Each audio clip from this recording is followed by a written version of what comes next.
Hey, everybody, welcome to the Addiction Unlimited podcast, where you get to learn everything you want to know about addiction and recovery. I'm your host, Angela Pugh, co-founder of Kansas City Recovery, life coach, and recovering alcoholic. To learn more about me, you can listen to episode 0 on your podcast app or find us on the web at addictionunlimited.com. Hello, my friend. Welcome to another episode of the Addiction Unlimited podcast. I'm your coach, Angela Pugh, and today we're talking about your biggest moderation challenges. If the illusion of moderation is very persistent and you find yourself thinking, maybe I can, in fact, have just one drink, and things aren't going as well as you'd hoped, or you find yourself feeling left out in groups, or the lie tells you that once you work through it, then you can manage just one drink. If any of this sounds familiar, then you, my friend, are in the perfect place right now. This is a must listen to episode if you are any one of those scenarios. So, if you've ever had challenges with the moderation myth, or your brain keeps telling you it'll be different now, and you're a little bit worried about how to get through it or how hard it might be, today is a checklist of different areas that you can troubleshoot to make sure if you're stuck, you can move through it. And if you haven't fallen into the trap yet, then you can sidestep some of these big mistakes. It's important that you actually listen to this episode and not tune out, especially if you feel like this isn't happening for you right now, because this is a weird little tick in sobriety that can happen anytime. None of us are shielded from these thoughts and traps, no matter how long you've been sober. I really believe one of the reasons I've been able to maintain my sobriety as long as I have is because I'm humble enough to never think I've got this, or this stuff doesn't apply to me because I've been sober 17 years. I don't need to do all this stuff. I'm okay. No, it just isn't true. I will never not be an alcoholic. And the principles that applied to me at day 1 still apply to me at day 6,200 and whatever it is. You know your truth about moderation, just like I knew my truth about moderation. As much as I wanted it to work, I'm just not wired that way. It took me a few situations before I really understood that I couldn't control my alcohol intake. And when I say that, it doesn't mean I never had nights out that I controlled it. I did. I had a few of those nights when I just had a few and went home without any drama. But those nights were very few and far between. Just like you can quit for 30 days for dry January or sober October, or sometimes we quit for much longer. And that feeds the myth that there is some level of control. Let's go ahead and dive into the trouble with your dreams of moderation. And first of all, let's start with what's considered moderation. Like, what is a moderate amount of alcohol? And a moderate amount of alcohol means 1 drink or less in a day for women and 2 drinks or less in a day for men. The article I was reading too says, keep in mind that drinking less is always healthier than drinking more.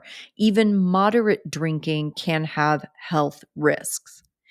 And the other thing I want to start this out with too is, so that's the definition of moderation, right? 1 drink for women, 2 drinks for men in a 24-hour period.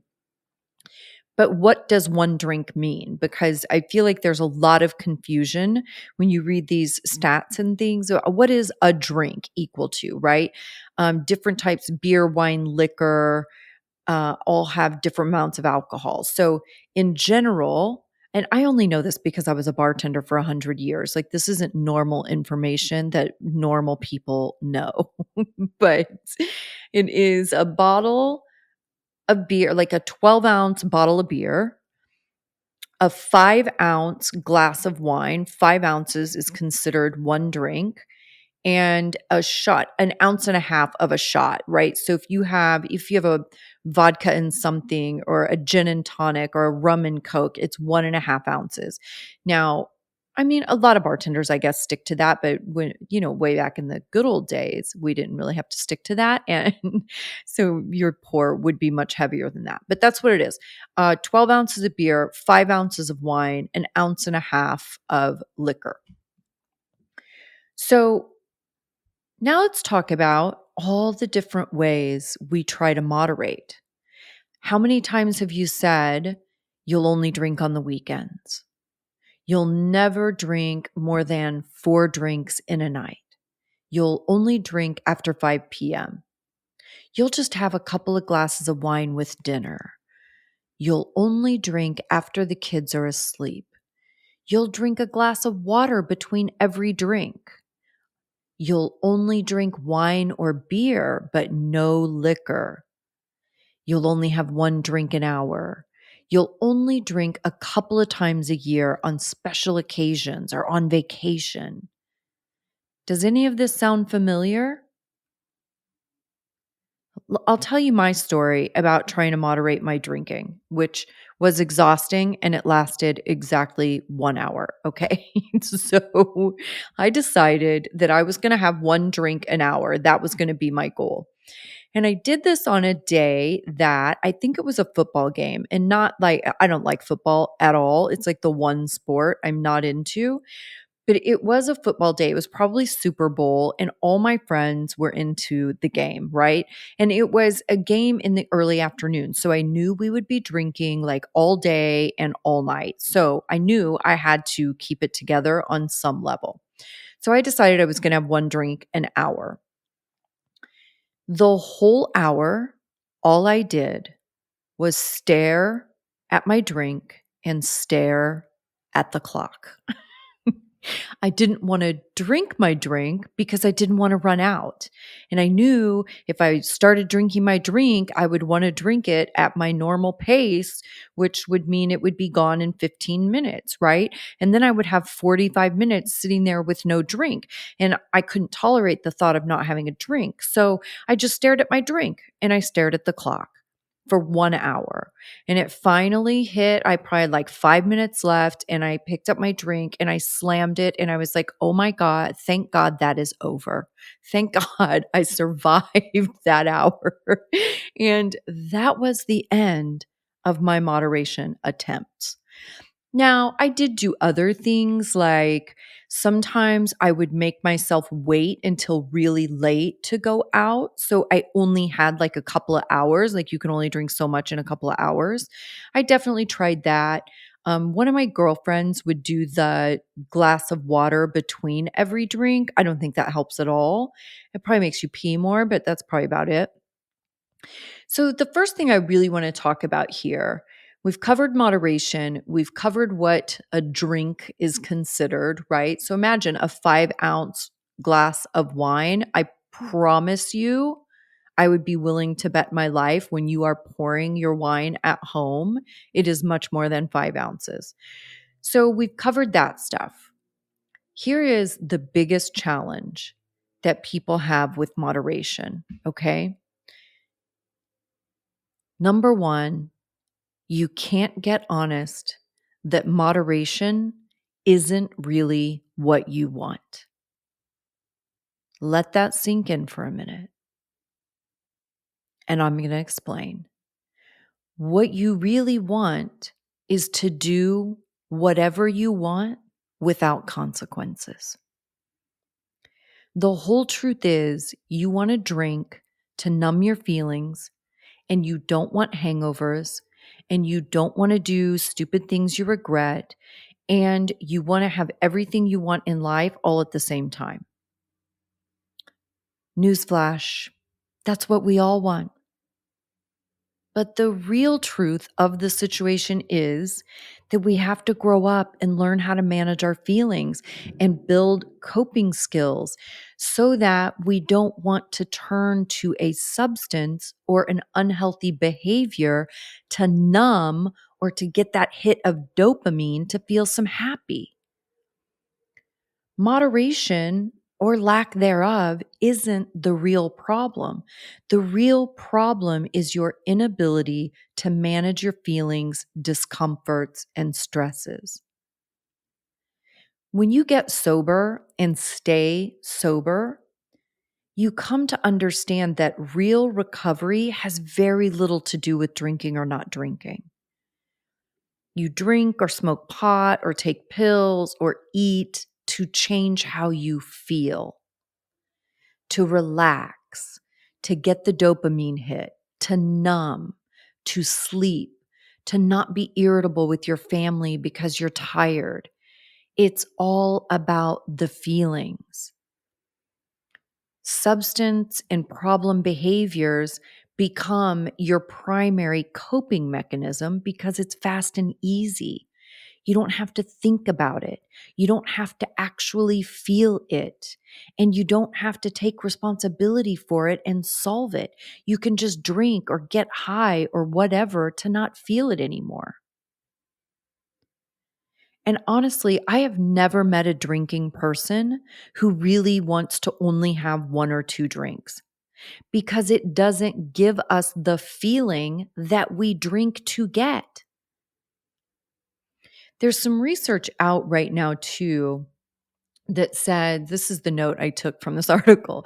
Compulsive drinking may be due to dysfunction in a specific brain pathway that normally helps keep drinking in check.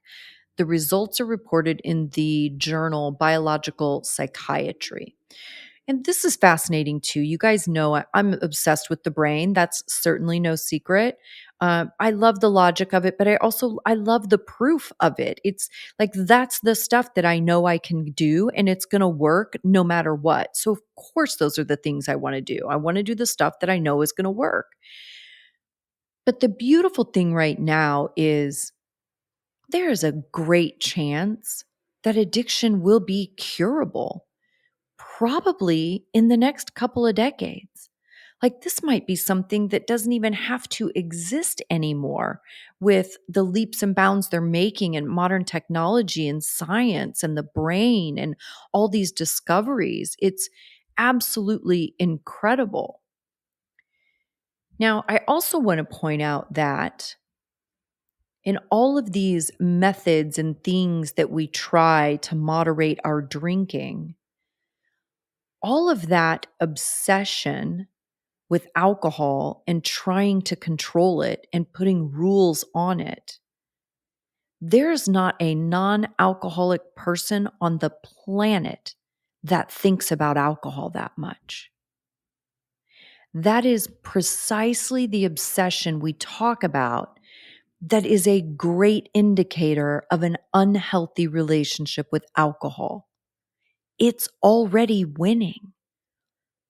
Essentially, you're trying to control something you've already lost control of. If you can get honest that moderation isn't really what you want, then you have a much better chance at solving the problem. What you really want is to feel differently. You want to feel better. You want to take down your anxiety, get rid of discomfort. You want to forget about the never ending to do list that you can barely read through, more or less get started on.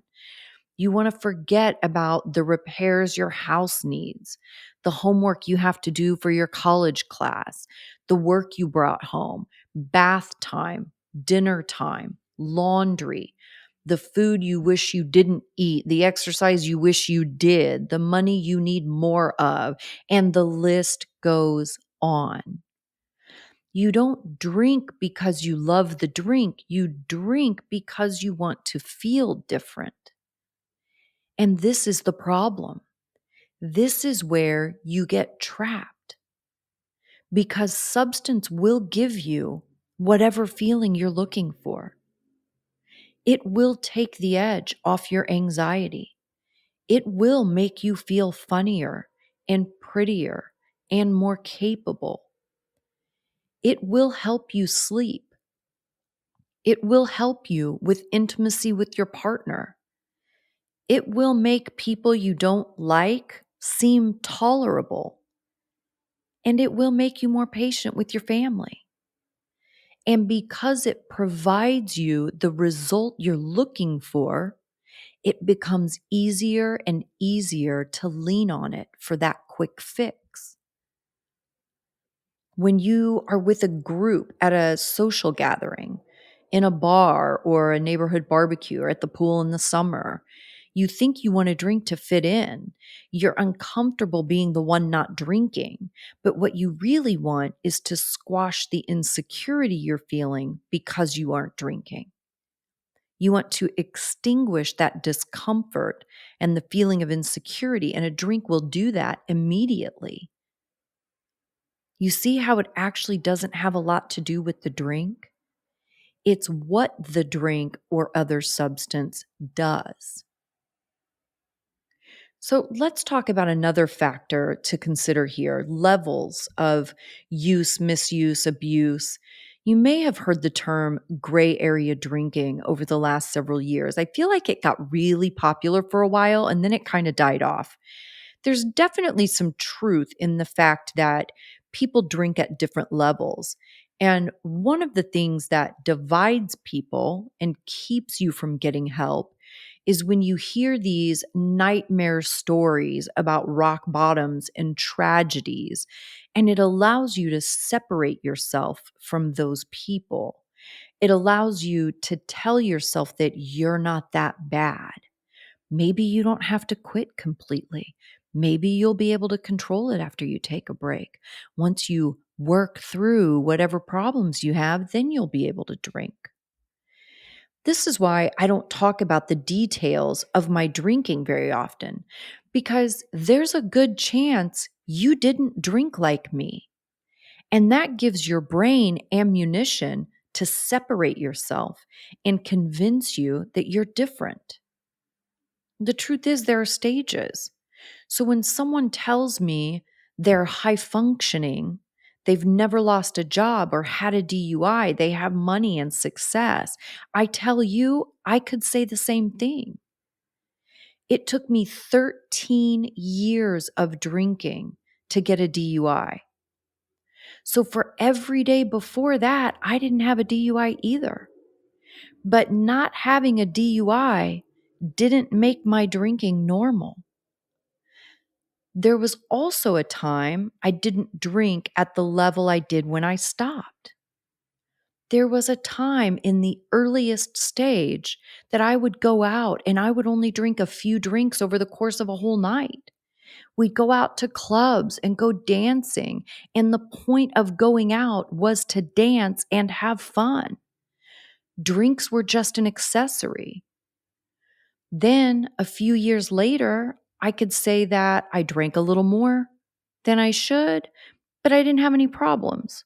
It wasn't interfering with my life. I wasn't blacking out, but it was definitely more important to me, meaning I would plan my activities around it. When I went out, it wasn't about the dancing and having fun anymore. It was about the drinking. But it wasn't costing me anything major. My bills were paid. I had a beautiful car in the garage, and my life was a party. A few years from there, I graduated to another level. I was going out. There was no dancing at all. I would only go to places and events that had alcohol, and I wasn't really interested in anything else. My life revolved around my drinking. A few years from there, and my drinking habits got very dark and depressing. I drank as much as possible. I had no limits. I drank to drown my pain. I drank to forget how much I hated myself. I drank to numb the pain of what a waste of a human I was.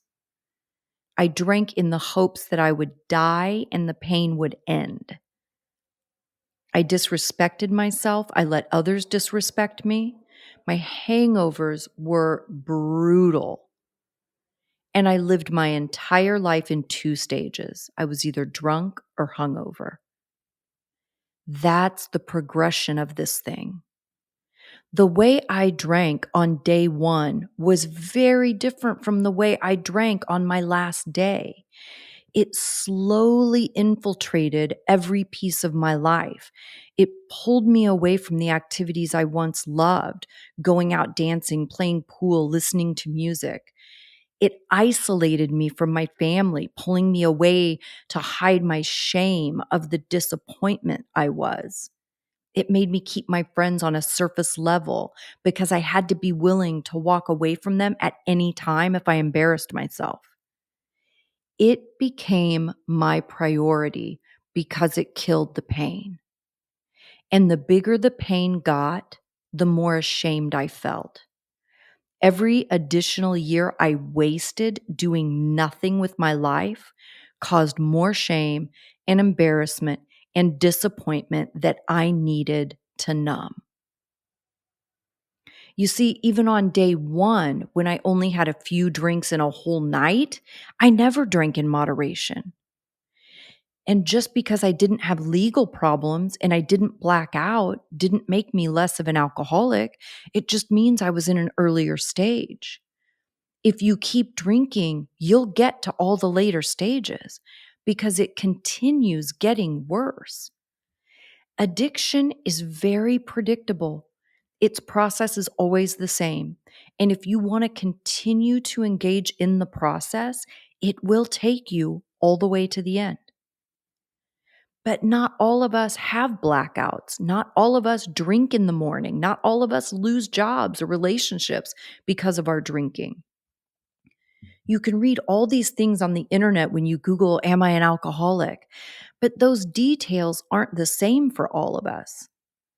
And if the details don't match yours, then you can lie to yourself about where you really are. You can tell yourself you're not that bad. You're not like those people. But I was exactly like those people long before I ever realized it. Because even when I was in like stage 2, I knew I drank too much and I wasn't out of control at all. But I drank regularly and I knew I liked it more than other people did. And when I was somewhere around stage 2, late stage 2, maybe stage 3, I thought I would try moderation because I knew I did it more than I should and I was making crappy decisions in my life because I wasn't in my right mind. So I looked on the website at the moderation program, and the first thing it said was total abstinence for 30 days. And I quit that program immediately. I never even got out of my house to try moderation because I wasn't even willing to stop for 30 days. That's the abnormal relationship with alcohol we talk about. I was so attached to it, I was unwilling to even stop for 30 days to try moderation. And that was years before I finally stopped. My drinking got way worse, and I still didn't get a DUI or lose a job. Now, let's talk about some of the things people have done that I never did. I know a person who caught their kitchen on fire because he passed out when he put a pizza in the oven. I never did that. I know another person that caught their face and hair on fire trying to light their cigarette drunk. I never did that. I know another person that tripped, drunk, and fell in the campfire. That never happened to me. I know a ton of people that would get drunk and get in these huge, gnarly fights with their significant others and make a scene in the club or the parking lot or wherever. I definitely never did that. I wasn't a sloppy drunk or a crying drunk or a mean drunk. I didn't spend all my family's money and leave nothing for the mortgage or bills. I didn't sneak around and hide my drinking. I didn't lie about it. I didn't do any of those things. Does that make me less of an alcoholic? Does that mean I can control my drinking? Absolutely not. But you see what I'm saying? Our details don't have to match exactly. Many things that happen to me may not happen to you. And you've probably done some crazy, embarrassing shit that I would never dream of doing, even drunk. That doesn't change the truth of the situation. What makes the difference between a person with a problem and a person without is that relationship with the substance. The difference is I was more committed to alcohol than I was to my life. I was willing to give up time with my family to drink with my friends. I was willing to sacrifice my integrity to drink.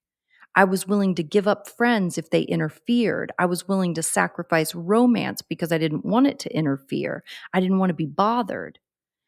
My commitment to alcohol was unwavering. I want you to think for a minute about a person you know who isn't an alcoholic at all. Think of someone you know who doesn't have any substance issues. Do you have your person? Mine is my mom. I always use her as my gauge for this exercise. Can you see your person? You can use my mom too if you want. Okay. Could you imagine that person lying to cover up their drinking or worrying about what they'll tell people about why they aren't drinking or making a big deal out of going to the liquor store to make sure they have alcohol or nursing a hangover 3 days a week? I definitely can't see my mom doing that. And I'm going to tell you this tequila story.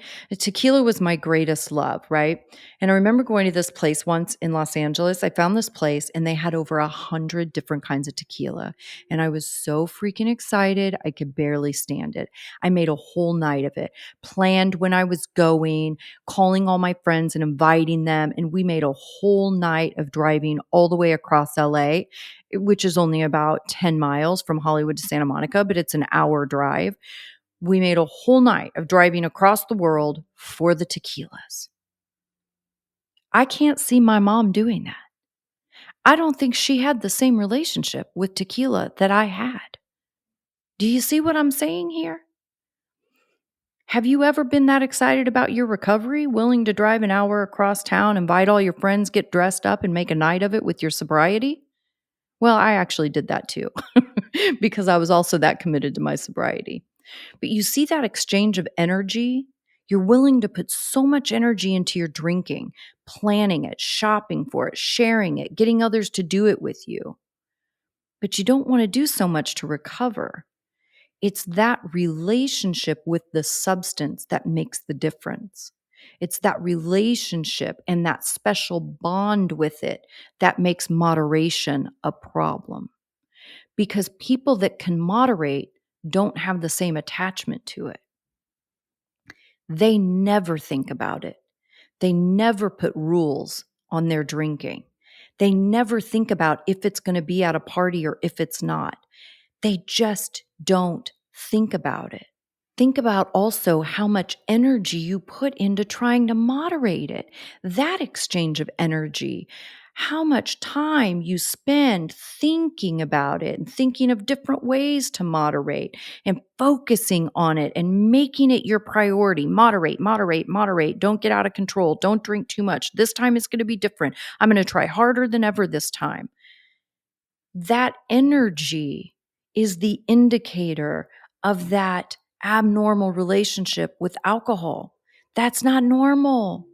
that's not a healthy way to think about drinking or not drinking. It's obsessive.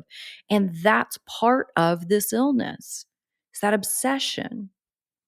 So I want you to think about that when you want so badly to moderate. Think about where you really are and think about what you actually want. I have never wanted to drink in moderation. That's the truth. I don't want one or two drinks. It's not enjoyable to me because one or two drinks doesn't give me what I want from it. I can feel better doing other things. If I'm going to have one drink, I can have a coffee or a Diet Dr. Pepper. Get honest with yourself about where you really are and what moderation really means to you and how possible it is or isn't. That's all I've got for today, you guys. I hope you found this valuable. I hope we shed some light. I hope you had a light bulb moment. If you did find this valuable, take a minute and share it with somebody who you also think would enjoy it. I appreciate that in podcast world. It's amazing. I love you guys. I hope you have a fantastic day, and I will see you next week. You've reached the end of another great episode of the Addiction Unlimited podcast. Candid and honest conversation about addiction and recovery. Be sure to visit us at addictionunlimited.com to join the conversation and access show notes and links to everything we talked about. Love this episode? Please take 30 seconds to subscribe, rate, and review on iTunes to help us improve and give you the information you want. Thanks for listening. See you next week.